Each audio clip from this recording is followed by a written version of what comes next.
بنانے کے لیے منتخب کر لیا۔ لا شریک لک۔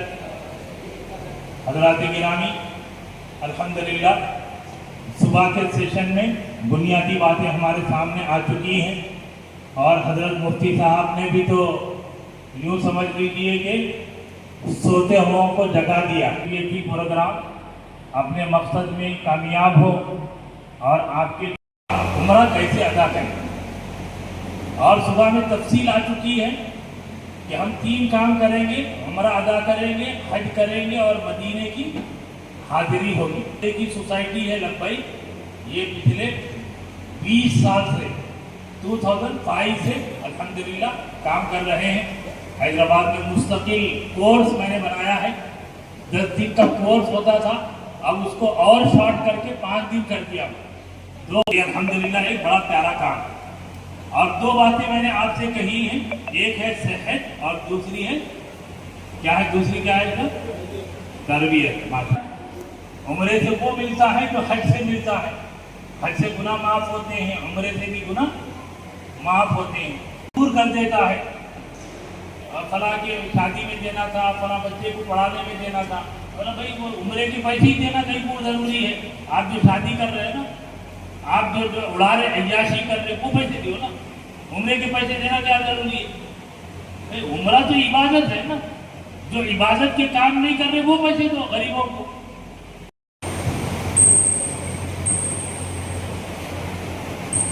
میں صدر ضلع سوسائٹی جناب شاہد احمد جوابل صاحب سے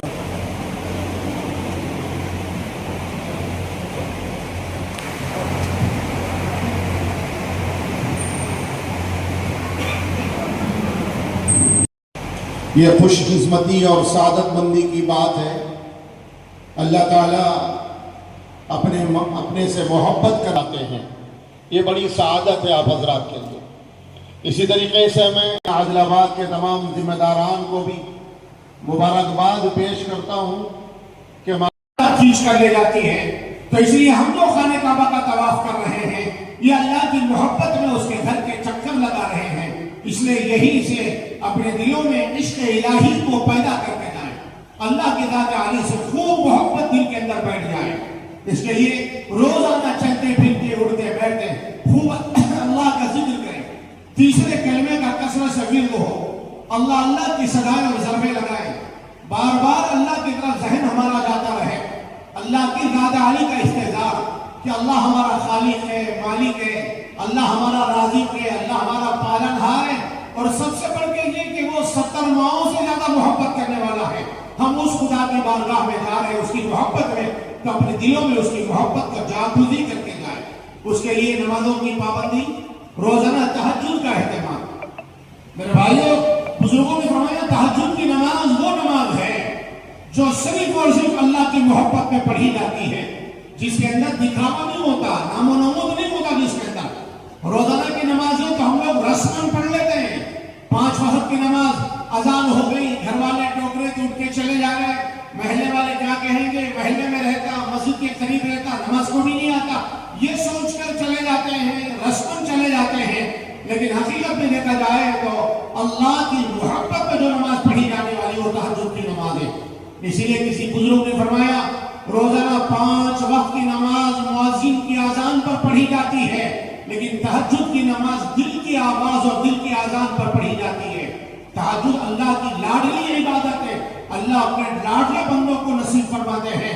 تہجد کی نماز پڑھنے سے اللہ کی محبت میں اضافہ ہوتا ہے، اللہ سے عشق بڑھتا ہے، اس لیے ابھی سے عادت ڈالیں تہجد کی نماز کی۔ تہجد میں اٹھ کر اللہ کے سامنے روئیں اور اپنے سارے گناہوں کی معافی تلافی کرا لیں، حق باقی نہ رہے، نہ اللہ کا کوئی حق ہمارے ذمہ باقی ہو، نہ بندوں کا حق کس ہمارے ذمہ باقی ہو۔ کسی کا کوئی لین دین ہے تو ان کو لوٹا کے جائیں، کسی سے قرض لیا تو اس کو واپس کر کے جائیں۔ ہماری اپنی ذات سے کسی کو تکلیف پہنچی، کبھی لڑائی جھگڑا ہو گیا، کبھی بات چیت بند کر دی، کبھی ناچاکیاں ہو گئے، اختلاف میں کچھ بول دیے، ان کا دل دکھایا، ان سے معافی تلافی کر کے جائیں۔ اس لیے کہ میرے بھائیوں، ایک ہے اللہ کا حق، دوسرے بندے کا حق۔ اللہ چاہے تو اپنا حق معاف کر دے، لیکن بندوں کا حق اس وقت تک معاف نہیں کرتے جب تک کہ بندے خود معاف نہ کر دیں۔ اس لیے جانے سے پہلے سارے